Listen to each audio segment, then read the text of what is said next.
শিখে নেন। আপনারা আমি একটা কথা কই, একই ভিডিও 5টা এডিট চাচ্ছি, হ্যাঁ কিন্তু একটা ভিডিও গেছে 30 মিলিয়ন, আর একটা 3 লাখ, আর একটা 10,000, আর একটা 3,000।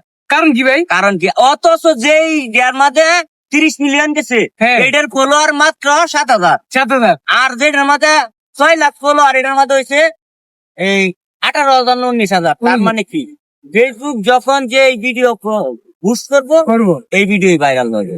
আপনার ধরেন অ্যাক্টিভ ফলোয়ারের বাইরে ভিডিও যখন যাইবো, আপনার যদি 2 লক্ষ ফলোয়ার হ্যাঁ 2 লক্ষ কি অ্যাক্টিভ হ্যাঁ না, কখনো না। হ্যাঁ না, ধরেন সর্বোচ্চ আপনি এনে অ্যাক্টিভ ধরতে পারবেন 25,000। 25,000 ধরলাম। 25,000ও এক টাইমে থাকতো না। আচ্ছা, এক টাইমে যে 25,000 থাকবো তাও না। আমার ধরেন 5 মিলিয়ন প্লাস আছে। আমি কিন্তু চাইলেই যে ভিডিওটা ছাড়লেই যদি অ্যাক্টিভ থাকতো 5 মিলিয়ন ভিউ হইতো না ভাই? জি অবশ্যই। 2 লাখে যায় আজকে কে ভাই? সারাদিনে 50,000 হয় কেন? ওই যে আমার ফলোয়ার গুলা অ্যাক্টিভ নাই।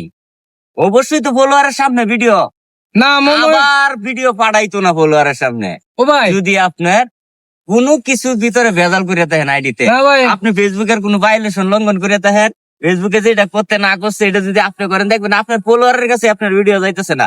আপনার ভিডিও চাইলে আপনি খেয়াল করে দেখেন যে আপনার বন্ধু, আপনার ফলোয়ার, ওর সামনে ভিডিওটা পাইছে না, ওই পাইছে না। না মনে হয় এগুনের আম্মা এগুনের টিয়া নাই, বিগিনের টিয়া নাই, হয়তো এটা অ্যাক্টিভ নাই। না তাহলে কিন্তু বাস্তব প্রমাণ পাইছেন, কথা বুঝছেন নি? গরু করতে গেছি না ভাই, আমি করে দেবেন। আমি পারতাম না ভাই।